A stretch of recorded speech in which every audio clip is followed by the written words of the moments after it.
Hey, what's up, Crypto Army? I'm Travis, your crypto newbie, bringing you my experiences. You have to learn things the hard way. Just a reminder, I'm not a financial advisor, and none of my content should be viewed as financial advice. Now, if you like my content, don't forget to hit that subscribe button, like the video, and turn on notifications to get notified about new content when it comes up.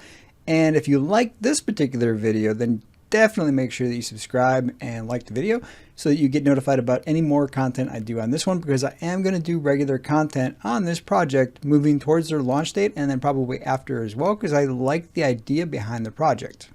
So what are we talking about?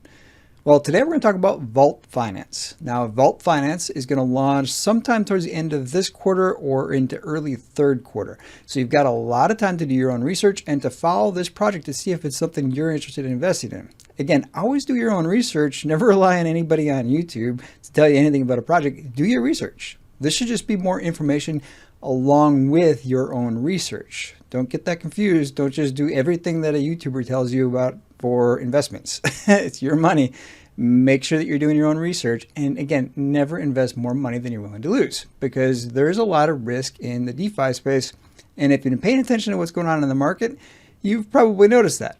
The market is down big time, and it has been for quite a while. I would really say that the market started a downward trend as far back as November of last year, and it really just hasn't recovered. The recent events with Terra definitely didn't help things. But let's jump into Vault Finance, because they've got some really exciting things that I've actually talked with other projects about in the past about, hey, why are projects doing things this way? And I received a lot of technical responses on why what I was suggesting to do wasn't possible. Well, it seems like Vault Finance found a way to make it work. So definitely worth checking this project out, because it should be interesting to see. This has got a lot of potential positives for a lot of other projects, because this project is going to integrate with other projects in the future, is kind of how I see things unfolding for it. Now, just as a reminder, all of the links I'm going to talk about in this video are going to be in the description of the video. So Discord, Telegram, the website, everything's going to be right there and easy for you to access. So that's a quick way to get the information or to follow along in the video as we go through. As far as the website, I like the design. I think they did a really good job of designing it. Now, I'm more on the functional aspects of a lot of things. I don't really pay attention to the aesthetics, because aesthetics is kind of a personal thing, but I tend to think a lot of people are going to like this particular design. But let me know in the comments. Do you like the design of their website, or do you think there are certain things that can be done better? I'm always curious to hear what people think about the aesthetics of things, because I know that does matter for adoption of the projects.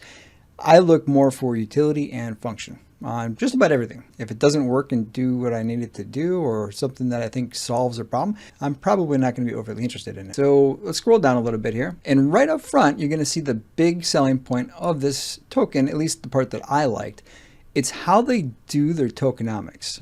So home of the first BUSD rewards, you're thinking, well, no, there's a lot of BUSD tokens. Well, just bear with me here. That doesn't sell its own to provide your rewards. So if you've ever looked at a chart and you see these repetitive billion token sales, and you're thinking, so why are they constantly selling all these tokens? Well, that's usually to do BUSD rewards, or maybe their marketing wallet, or maybe to do investments in their utilities. They're constantly having to sell the tokens in order to do that, and it's constantly causing that downward pressure on the price, because they're selling their tokens to pay for the project's requirements. Very inefficient approach, especially when the volume's really low, because it stands out. You'll see these repetitive, usually it's about the exact same number every 3 or 4 hours, or every couple days, where you'll see 7 billion tokens repeatedly over and over and over again. That's to actually fund the project. Well, pretty inefficient, right? Because all you see as a holder is the price going down and down and down. So why do you do that? Well, when I asked that question, a lot of times they said, well, that's just the problem with the router. There's no way to fix it. Vault Finance has found a way to fix it using their contract. Yes, you heard me right. So they've integrated it into the contract, which was kind of what I was thinking should be done to fix it. But I don't know enough about the hardware aspects of this. I always looked at it as a contract issue. It should just be a matter of how does the contract execute, and what steps and what order. I'm sure there's a lot more to it than that, because if it was that easy, everybody would have fixed it by now. And to my knowledge, Vault Finance is the only project out there that's integrated it into their contract to resolve that issue. Now, what are the risks of this? Well, if you've been watching how contracts and how projects launch, there's a lot of reusing. And when you reuse, you adjust and make tweaks and make it better. So a project that's been around, for example, let's talk rebase tokens, right? So you've got Seifu and you got Olympus and you got all these different rebase projects that kind of came before that. A lot of the current ones that are launching are reusing those contract elements. That makes it a fairly reliable contract. You're not really worried about hacking. You're not really worried about issues with the contract because they're just reusing it. So you'll see that most of the contracts the exact same thing of whoever built it. So if it's a Seifu fork, for example, it's going to be very similar to Seifu. Maybe they'll make tweaks to it, make it a little bit better. That improves the security over time of that contract because it continually gets revised, made better. When you launch something that's original, you essentially invite the hackers to come out and try to find the holes in your contract and exploit them and cause the contract to fail. And that's why you see a lot of new contracts that have a tendency to not do well because they've got those issues. Now, in the case of Vault Finance, they are going to do an audit process, so we'll have that as part of the risk mitigation, if you will, to ensure that there's no issues with this. But there's never a 100% guarantee with a new contract because when auditors go through an audit, they look at contracts the same way that they looked at the previous contracts. So new contracts a lot of times have problems even through the audit process. It's not a fault of the auditor. It's a new contract. They test it, they stress it out, they do what they can. But again, hackers are continually adjusting as well and finding new ways to exploit contracts. That's just the reality of the situation. But Vault Finance is doing the right thing to mitigate that by doing an audit. It's not out, so I'm not going to be able to show you the audit or the results.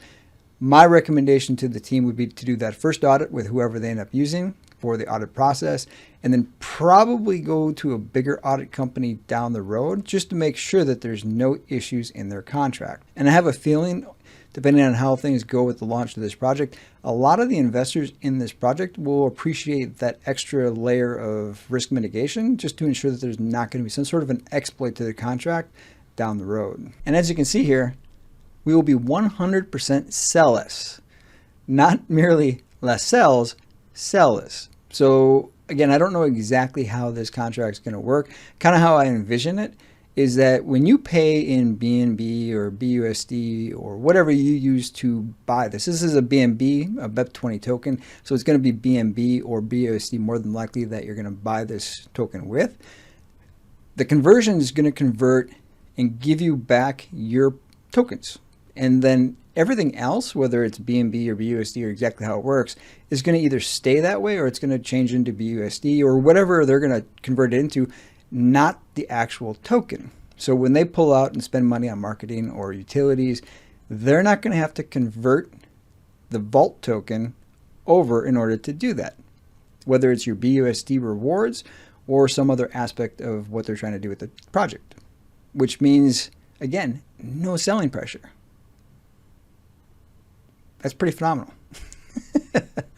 But let's keep going. Let's look at the tokenomics here. I don't know where they're going to launch yet, whether it'll be Reflex or Pink Sale. Hopefully not Pink Sale. I'm really hoping that they go with one of the better options in the space that are trying to fix the space over Pink Sale, because I think a lot of projects eventually need to get away from Pink Sale in order for Pink Sale to get the memo of, hey, we probably should revise what we're doing and make it a little bit better for people that are losing a lot of money, frankly, using Pink Sale. But they haven't actually announced that yet, so hopefully they'll pick one of the better ones out there that are trying to improve the space over just going to Pink Sale. There are a lot of benefits, obviously, because Pink Sale's got the name. Everybody knows to go check it right now, so there are some benefits there. But that can be mitigated through getting the information out to as many people as possible in preparation for that launch. But you can see they've got a hard cap of 1,000 BNB, a soft cap of 500 BNB, 350 whitelist spots. Now they are giving away whitelist pretty much every single week. So if you're interested in a whitelist spot, you're kind of getting in at the right time because they've got maybe a month and a half until their launch. Again, no set date yet when the launch is going to happen. And you can see here that the team wallet will be vested for 2 years. Private seed phase and pre-sale investors will be vested. Now, there's a plus and a minus to this approach. I tend to think that they should be on different dates. So hopefully they've at least incrementally broken it up. So private seed would obviously unlock before the pre-sale, because otherwise you see these cliffs, right? So it unlocks at the 6-month mark, and at the 6-month mark and one day, whenever it comes unlocked, you see the price drop significantly. It's because they just unlocked it, and everybody that was locked into it is now moving on to other projects or reinvesting their money. It just kind of depends on what's going on with the project at that point, on what happens. Now, same thing with the pre-sale. Now, when they're the exact same time, that's a lot of investors that are potentially dropping a lot of tokens at the exact same time. So you want to divvy that up a little bit and split it up. I would actually, I don't know that this is actually possible. I kind of think that what they should do with these vestings is it should be tiered. Same thing with your private sale, is it should be tiered. Maybe your smaller investors are tier 1, and maybe they're only locked for 30 days or 60 days, whatever it is. And then your bigger investors are locked for 6 months, 9 months, maybe a year. And then maybe you do the same thing with the pre-sales. Maybe your initial ones are only locked for 30 days, but it should be kind of broken up so that you don't have these massive cliffs of 350 to 450. I don't know how many private sale investors they've got. People that are all selling potentially when those vesting periods end. I don't know that that's necessarily technologically possible, especially on the pre-sale aspect. That's kind of a launch pad issue, plus wherever they're getting their vesting through. But that will be how I think works better. I actually don't like vesting periods. I do for the private sale just because there's no transparency for that. So I kind of feel like that needs to be vested. But when it comes to the pre-sales, especially if you've got a private sale, I don't actually think that it's a benefit. Now, what usually happens? The price shoots up and the price drops because all of those pre-sale investors start selling out of their positions, which is the exact same thing that happens in 6 to 9 months or however long that vesting period is, unless you can break it up in some way. But I don't know where they are in this process. I know that they're giving away whitelist spots. I'm not sure that they've necessarily put a lot of thought into kind of getting rid of that cliff that always happens when the vesting period ends. And I say always, but it's possible, depending on what's going on with the project, that that won't happen. But my experience has shown me that when you hit a vesting period, you typically have a lot of people selling tokens. So let's keep going down here. So what is their breakdown? You've got 7% BUSD rewards. That's a pretty good return. 5% unlock the vault. And we're going to talk a little bit more about this stuff a little bit further because there's some interesting aspects to the tokenomics that I think you're going to like. 4% strategic buyback and burn. 2% marketing, 1% development, 1% liquidity. Now, if you've been watching my content for any length of time, you know I'm not a huge fan of 20% taxes. And this is a 20% tax token. The jury's out on whether these are going to be successful. Unfortunately, there just isn't enough information. What I can tell you is that most of the projects that launched in the last year with 20% fees have not been doing stellar. But look at the market. So it's kind of hard to say that that's a factor of the 20%, or is it just a global market issue? I don't know. The jury's still out. I have a feeling by the end of this year or early into next year, we'll have a better indicator of whether 20% is just too much. Now, what they could do, the way that they've got this designed, and we'll talk about this a little bit more as well, is they have the ability to adjust these fees and actually lower this. So potentially you could look at maybe a 15% fee, depending on what they're willing to give up over the long haul of this project. All right, so let's talk about this Unlock the Vault and all these other options they've got here. So Unlock the Vault, 5% goes into this Unlock the Vault event. And it's essentially encouraging you to hold because at a period, and again, it's kind of vague on when this is going to be, but it's going to open the vault and redistribute all of that to investors. So you're going to get essentially the 7%, and then you're also going to get a portion of this 5% also.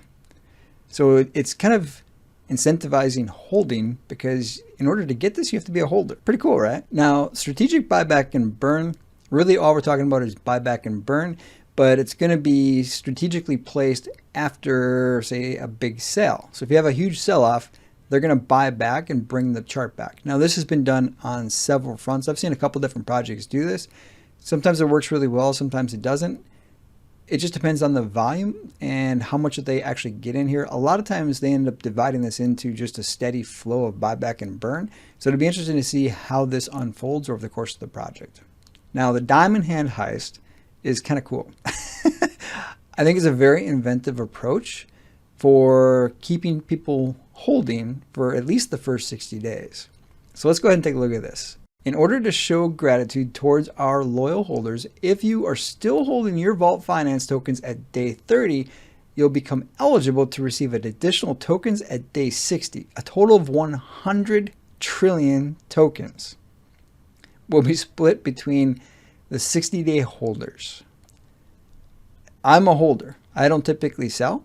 I'll hold, sometimes I've held to pretty close to zero, especially if we're taking a look at Terra as that example. I mean, 1.6 billion for Binance went down to $3,000. That's pretty close to zero in the big scheme of things. I'm not quite that bad. I will cut my losses at some point. Everybody's got to have their point to cut losses. But I've never actually sold within 60 days of buying because it takes longer than that, especially on a launch, to really do anything. So I will be one of the 60-day holders in this project. And I've already decided I'm going to invest in this. I always wait for the audit, obviously, to come back. But since the audit isn't done, my guess is that even if they did find issues, they would resolve those before launching anyway. 100 trillion tokens divided up amongst the holders that hold for the entire period of time. Now, what's interesting with this, if you are not a day one investor, so let's say you invest on day 2, will you be eligible for the Diamond Hands heist? They've got a couple AMAs coming up, so if I get the chance to ask the question, that's the question I've got is 60 days. Does that mean that you have to be a holder from day 1 in order to participate in this? I tend to think that's the answer, yes, which means that you're really dividing up 100 trillion tokens amongst the holders on day 1. And if you do the math on that, that could be a lot of tokens, especially when you start subtracting all the people that are selling from that equation. Kind of exciting. I'm kind of curious to see exactly what that works out to be. That could be a lot of tokens depending on how many holders make it the entire 60-day period. Now, this right here is really that incentive for holding. All right, let's keep going. Utilities at launch and future utilities. Now, this is actually pretty exciting. So they're going to have their dashboard or their DApp. Now, a lot of projects do have this, but not all of them. But they're going to have their initial DApp and dashboard up and running, which is awesome because you'll hopefully be able to see kind of what you're getting as far as your BUSD rewards and then everything else you're getting as a holder throughout the course of this project. And then you've got your private and public website. Not a lot of information, at least not in their socials and inside their website at this point for what the difference between the two are. Now, keep in mind, their contract is going to be copyrighted. It'll be protected intellectual property, and they're planning on allowing other projects to essentially buy the code. There's going to be a whole bunch of stipulations for this. I suspect that the private website will be catered towards people that are doing that aspect, but not a lot of information between these two here at this point. Then they're going to have a wallet. Now, I've mentioned it before, I'm not a huge fan of wallets. I kind of feel like it's a wasted utility, but not to say that there aren't better options or couldn't be better options out there, but there are so many wallets out there that trying to make it unique in some way is getting to be a challenge. So it'll be interesting to see what they come up with their wallet and what are the benefits. Now, where do I see benefits and come up with wallets? If the holders of the token are incentivized in some way by using the wallet. So for example, if you're a layer 2 blockchain, sometimes using their wallet in that situation gets rid of a lot of the fees that you would have, say, using the Coinbase wallet. That's a pretty big incentive for using a layer 2 wallet on the Ethereum network if you don't have these ridiculous fees for Ethereum. And then you've got staking. So staking is going to be available at launch. Now, there are a lot of projects out there that don't have anything at launch. So to have that much available on launch day is phenomenal. Now let's talk about the future utilities. Vault Circle Communications. Now what I've heard this described as is kind of like a cross between Discord, Telegram, and Twitter. So it'll be interesting to see what they come up with this, but I'm kind of excited to see. There's been a couple other projects out there that have tried to do communications, so it'll be interesting to see what this is going to look like and what their niche market's going to be to make this competitive within the communication realm. Then you've got the Vault Exchange Marketplace, basically a store for buying different things using crypto. Now, I've been saying this for a while. Eventually, Amazon, Walmart, some of the bigger marketplaces out there are going to integrate crypto. So right now, if you can come up with the Amazon of crypto, you'd be set up for success for the future. I'm not sure that that's what their vision is going to be, but there's definitely a way to compete with the big marketplaces that are out there if you think about it and come up with a good approach for it. And then you got secret utilities. They've got 2 different secret utilities planned. Not a lot of information out there, so not much to say about these. All right, let's keep going. Then you've got their About Us section. Let's go ahead and take a look at the team though. Now, I've already talked with the CEO and I've talked with some other members of the team just to kind of get familiar with the project and what they're doing. Really impressive. I think you need to check out one of their AMAs, and they've got a lot of content or a good amount of content already on YouTube, so you can actually hear from the team kind of what their vision for this project is. Check them out. They've got some good content out there for you to kind of get up to speed on what they're trying to do and who they are as a team. It's worth checking out. And that is pretty much it. We are at the bottom of the page. Now, if we go back up, we can see they've got a merchandise. And as you can see, their merchandise is already up and running. So if you want to buy a sweatshirt or a hat, you can already do that. Now, I actually really do like their logo. I think it looks pretty good on a hat or on their shirt. So kind of cool. I might be getting one myself. And I kind of like this one, to be honest with you. Now, I've kind of been dividing whether I want hoodies or if I don't. I've been finding that as I get older, the hoodies are a little less comfortable to sit in on the couch. They cause a little bit of neck pain these days. So I'm thinking about switching over to the ones that don't have the hood, but they don't have that option yet. So I'll have to wait for that one to come out. And then you've got their white paper. Now the white paper actually does have a pretty good amount of extra information beyond what's on their website. It kind of goes into a little bit more depth. It's just easier to look at.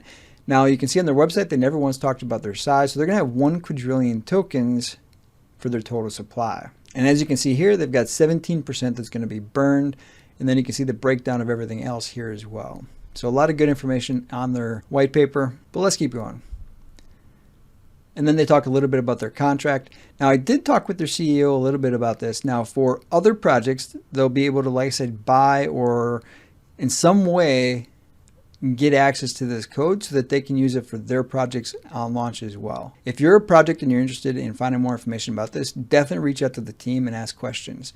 Now, at this point, the contract hasn't been audited yet, so I would definitely wait until after the contract is audited. But how I see it is this code is likely to be the future of the tokenomics approach for most of these projects moving forward, because you're not creating that selling pressure, which is phenomenal. Now, what does this selling pressure look like? So if we go here in their white paper, and this is one of the benefits of the white paper, it's got a lot of really good information on there, but negative $114,000 daily versus 3,000 plus positive. That's the difference we're talking about. Now, again, they give you all the assumptions up here, but that's what this equates to. Every single day, if you were to have 1 million in volume, negative $114,000 in selling pressure. Kind of crazy, right?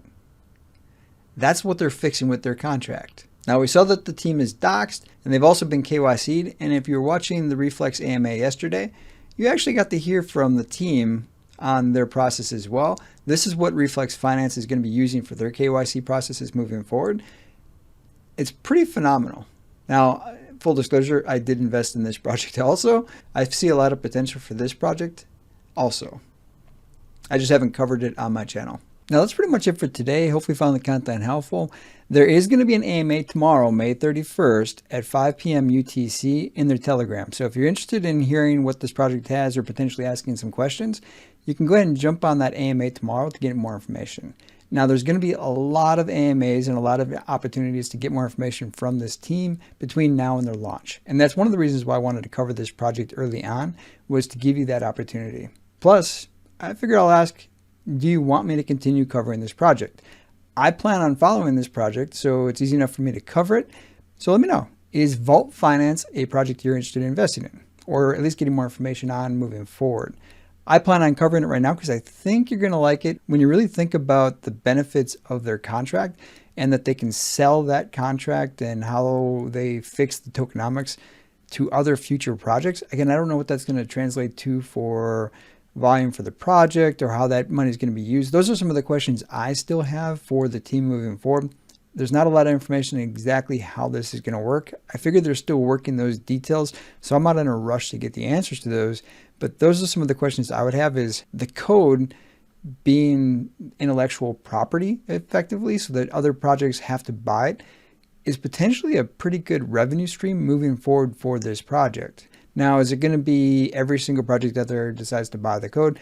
Probably not. And I'm also not sure exactly with copyright laws and how things work, how long it will take for somebody to invent entirely new code that does the exact same thing. Even if the codes don't match, I think that's still their intellectual property. So potentially there could be competitors out there that do the same thing in a slightly different way.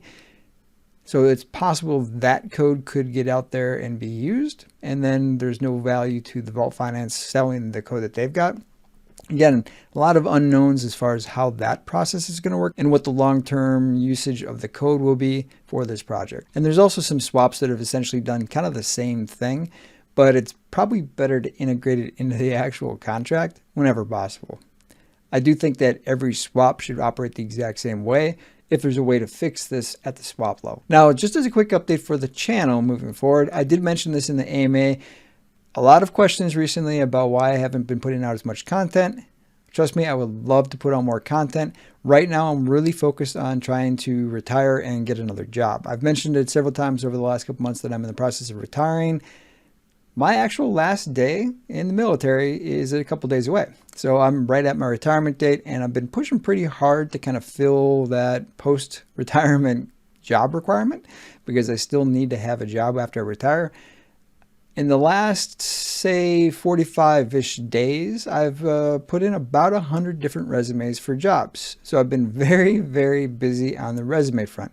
A lot of those resumes are now translating into interviews. And I've actually already got one tentative job offer. Most of what I'm applying for are federal jobs. I'm also applying for the quote-unquote more civilian jobs as well. So I've applied to places like Amazon, Meta.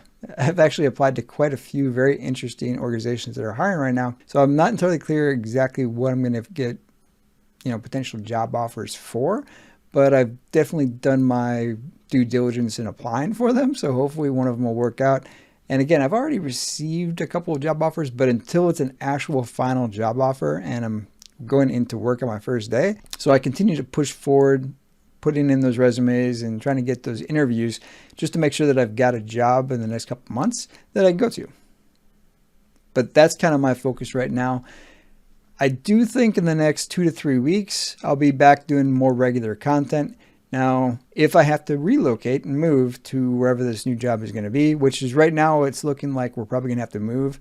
There obviously will be a little bit of a gap there when we're moving between here and the next location because it takes time to do the moving process and set the new place up wherever I'm going to be doing these videos in. So you might see the entire background change at some point in the near future if we end up having to move.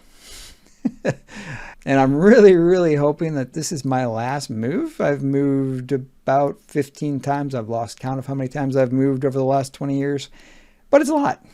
Almost every year to 3 years I move, and that's a lot of moving to put on the family. So I'm kind of hoping to grow roots someplace. So hopefully if I do have to move, this will be my last move for quite a long time. But I promise that content will get more stabilized and go back to the way that it was once everything kind of calms down. Until next time, stay strong with those diamond hands.